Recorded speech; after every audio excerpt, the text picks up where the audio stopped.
Hello, everyone. This is Sharice Moore with HTBT Ministries, and today it is time for us to do our names of God. Well, we're on week 12 in our book, and that's on page 60, but we have covered so many names of God. So many. This is will be the 12th name. So we've done 11 before. And it's so interesting as, I'm not going to review them today, but I will be reviewing them soon. And so you want to kind of go over them as we focus on the names of God, as we read through and learn about the names of God.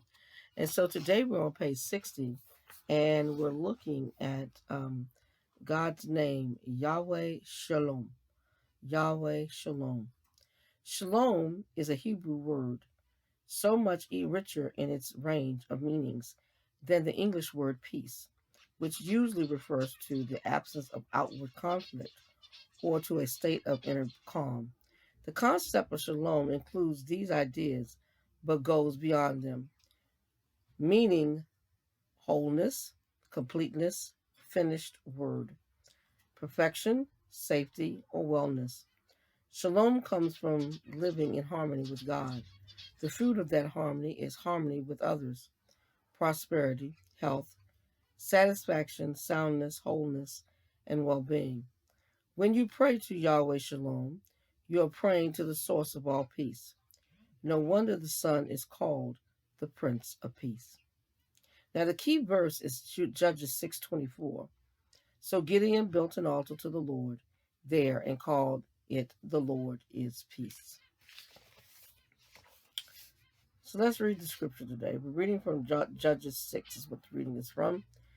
Again, the Israelites did evil in the eyes of the Lord, and for 7 years he gave them into the hands of the Midianites. Because the power of Midian was so oppressive, the Israelites prepared shelters for themselves in the mountain cliffs, caves, and strongholds. The angel of the Lord came and sat down under the oak in Ophrah that belonged to Joash, where he could, excuse me, where that belonged to Joash, where his son Gideon was threshing wheat in a winepress to keep it from the Midianites. When the angel of the Lord appeared to Gideon, he said, "The Lord is with you, mighty warrior." "But, sir," Gideon replied, "if the Lord is with us, why has all this happened to us?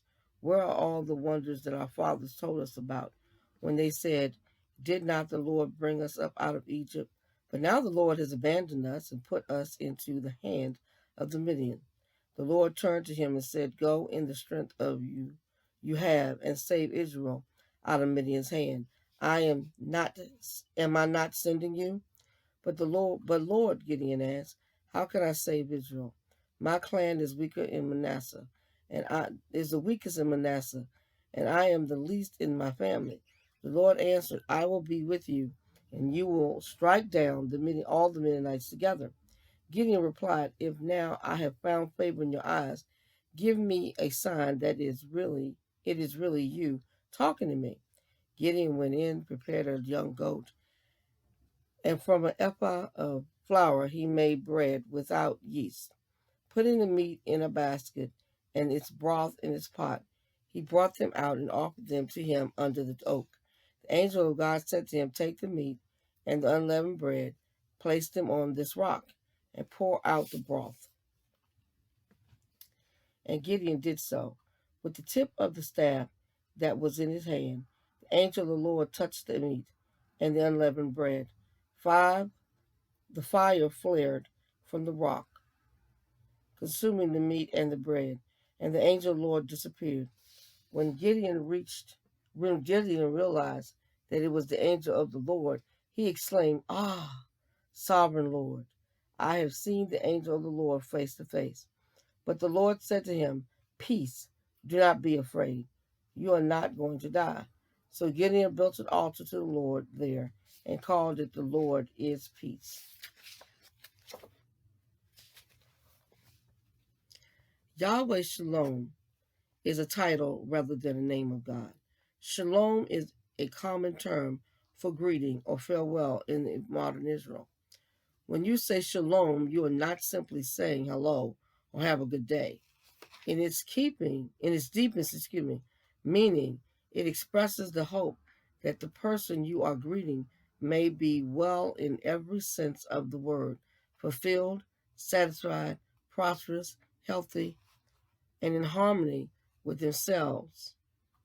In harmony with themselves, others, and God. Shalom is a covenant word, an expression of God's faithful relationship with his people. All right. And she tells us that there will be more on this topic when we get to chapter 34. So now the questions I selected for you to do for the names of God this week is, what does the passage reveal about the way God deals with his people's unfaithfulness? That's question 1. And then question 3 in your book says, why do you think the angel called Gideon a mighty warrior?